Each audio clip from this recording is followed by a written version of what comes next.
Hello fellow collectors and welcome to Long's Toys. Today we are taking a look at the DX Seiken Swordriver from Kamen Rider Saber.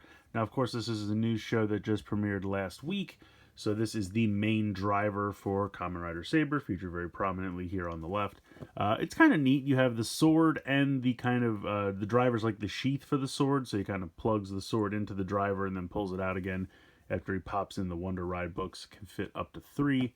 I wonder if there'll be extensions later on to add more books and stuff. I'm sure there probably will be. It'll get crazy towards the end of this, but it looks kind of neat. I think it's kind of a neat idea to kind of have the driver and the role-play weapon together. I mean, Sentai does it all the time. Look at something like Ninja, where they have the different shurikens go on the sword.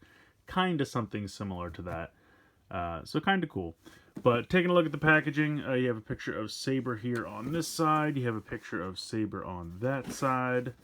Not too much going on the bottom. Looks like it is going to require 3 AAA batteries, and then these are the 2 watch batteries that are included for the DX Brave Dragon Wonder Ride book, featured there on the front. Taking a look on the back, shows you the contents are the sword with the crest, or emblem I think they're calling them, the actual driver, and then of course the Wonder Ride book. Taking a look here, shows you how it can plug into the sheath, of course. And then over here just kind of shows you how to pop the book in and the various things you can do. Obviously Blades uses the same driver, and they sell a set that has his emblem and book so that you can swap it out. And I believe that will change the color of the LED, which is pretty cool. So instead of making you have to buy 2 separate drivers, they just kind of give you the pieces to turn this into Blades driver, which is pretty neat. So very, very cool. I'm going to go ahead, get all of this stuff out of the box, and we're going to take a closer look. Alright, so here is everything you get in the box. Alright, well that's not true. You also get the straps for the back of the driver. There's a piece that clips in here, there's a piece that clips in here. It goes around to form the belt. They clip together, and then there's a small red square of plastic that fits over those 2 pieces to hold them together. They snap into each other, but it just kind of secures the connection. I never bother to pull straps out for a driver because I can't wear these things. I don't wear these things, so I don't even bother. I always just leave them in the box. But I like to at least mention they're in there so you don't think for some reason, hey, why didn't they give us belt straps for this? Yes, of course, it does come with the belt straps. So here is the blade. Now this has all the electronics in it. You can see it takes 3 AAA batteries, which this piece right here just slides out. You just push that down, slides out, put in your 3 AAA batteries, pop it back in. On and off switch, speaker, trigger button here, nice LED panel here, and then this is the piece that reads the chips in all the books, so not unsimilar to how a amiibo works, something like that. This is the crest piece. You just go ahead, plug that right on there, and there's no release button or anything. You just pop it on, pop it off. I think there's probably a chip in there as well. You can even kind of see it. I think that's how these work, so it knows whose blade you're using, but pretty cool. Here is the sheath, for lack of a better term. Now, there's nothing in this as far as I can tell. No batteries go in this. This is just a hunk of plastic for the sword to go in and out of. And it lines up these pins. You can kind of see if I turn it how the pins fall out. And that's just to set off the books. But it's got some nice gold chrome here on the front. Otherwise, it is just a hunk of black plastic. Now, it does have, you know, a ton of stuff written in that language, which I don't know what it says, but people have made ciphers online. You could look it up. So if you want to pause that for some reason, go for it. And then, of course, we have the Brave Dragon.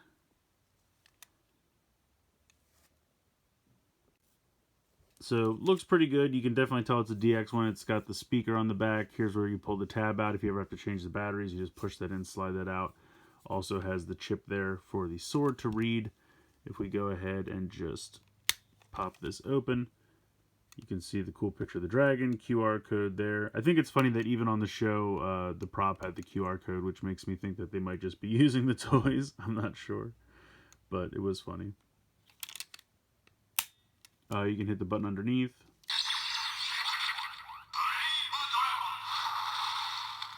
And then if you have something to pop this little button underneath here,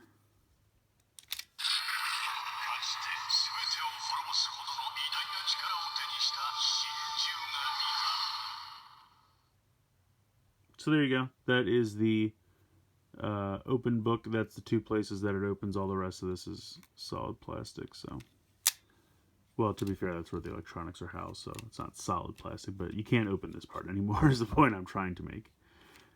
Just for fun, here is the candy toy version. Looks pretty similar. Flipping it around to the back, obviously it does not have the speaker or the battery compartment, but it is like the same thickness and everything. You can see it looks a little different because this is red where that is black, and that's because this one, when you hit the button, just flips open and it does not have that extra layer. So this one opens like this, and this one does not have that. So the candy toys only open one time, whereas the DX ones open twice, which is also why the QR code's inside there, and on this one, it's on the back, because there's nowhere else for it to go. But the chips are the same. I've tried it out. It's exactly the same. I'll show you anyway later on, but so if we flip this open again, where's my little tool here? You can see they look like the makeup of this looks different, but the picture is pretty much the same. So, oops.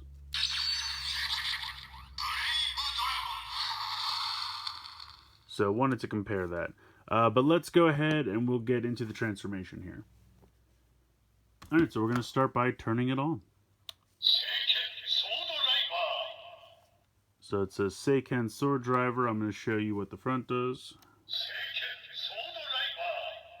So it's just a white LED. Now, I've noticed that even if I take this off, it's still red.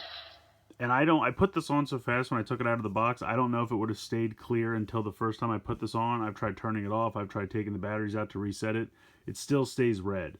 So I'm assuming it's kind of red by default, and then once we put different ones of these on, then it'll change the colors. It does change colors as you use different books and stuff, though. So, generic kind of slash sound, hold it down. Nothing special there. So we go ahead, we pop it into the sheath. And I love that sound it makes.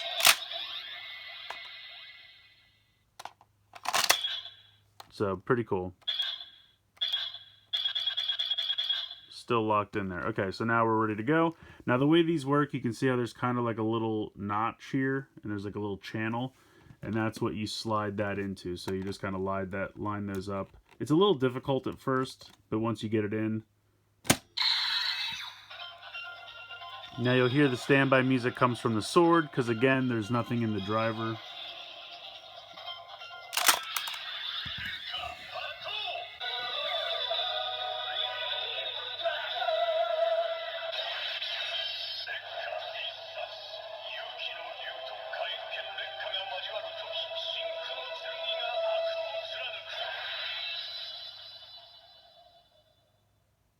So there you go, he is transformed. Now, strangely enough, no sounds come from the book while it's in the driver.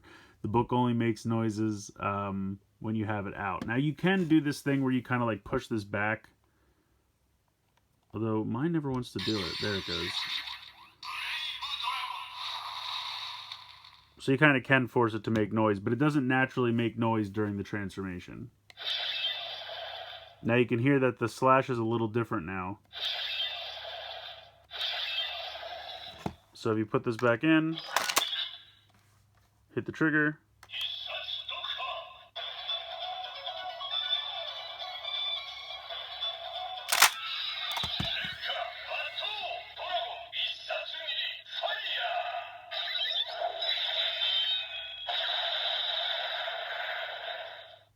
So there you go, there's your powered up attack sound, and just to show you that,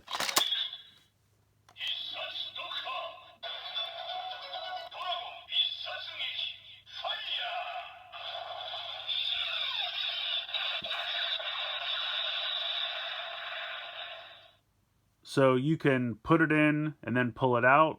Well, you put it in, pull the trigger, pull it out to make the attack sound, or you can just put it in and hit the trigger twice, same result. So sadly, that's kind of it for this. You get the transformation jingle, you get the attack, and with one book, that's really all there is. And just to demonstrate for you guys, here is the candy toy one.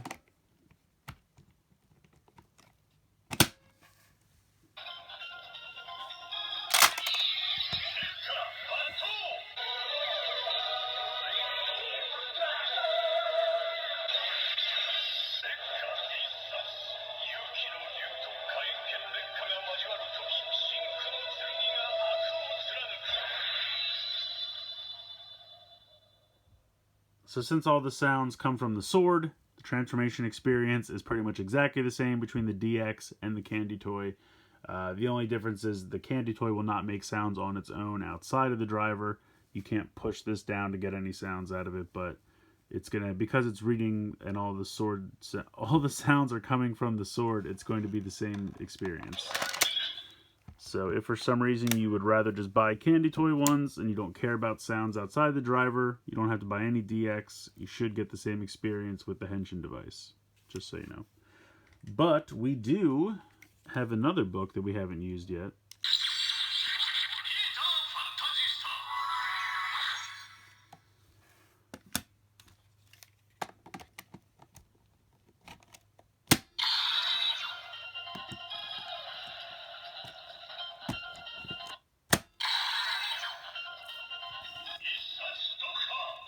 Oops.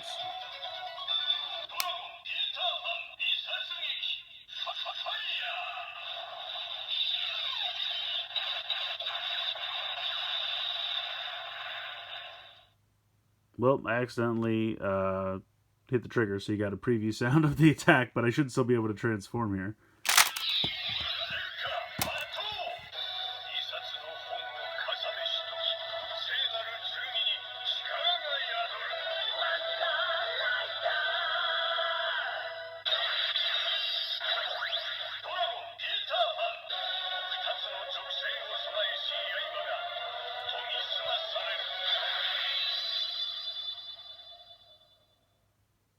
So it just says Dragon Peter Fan. So it doesn't say their full names, I guess, because as you add more books, it wants to be able to not have to read a ridiculous amount of text to you, but pretty cool.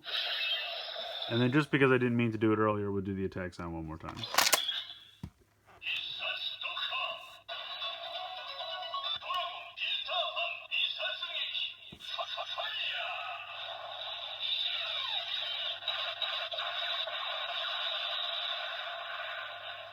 So I don't know if you noticed, but with one book it said Esats, with two books it says Nisats, so it's counting how many books, and also it says Fire instead of just Fire because there's two books now, so I thought that was interesting.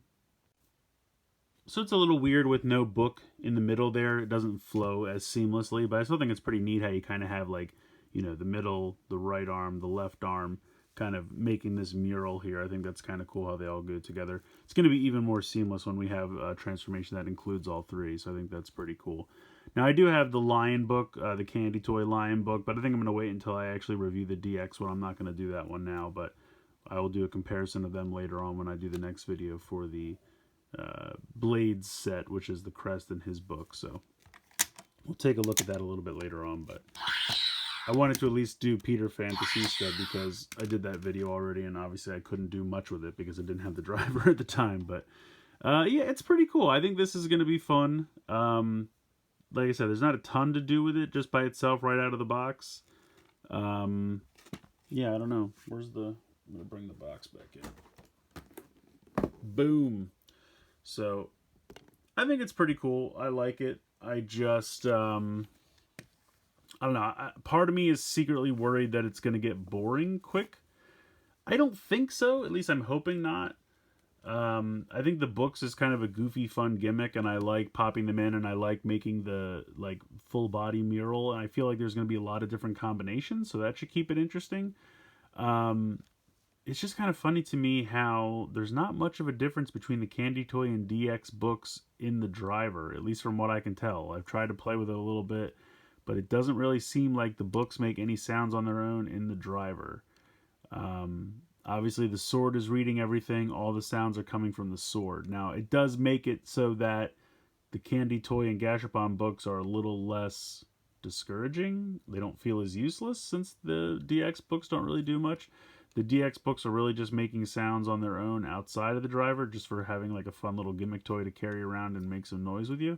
But yeah, so I don't know. I don't know how to take it. I can't decide if I'm disappointed or happy by it. Because like I said, it's kind of a plus for the candy toys, but it's also kind of a minus for the DX. So I don't know.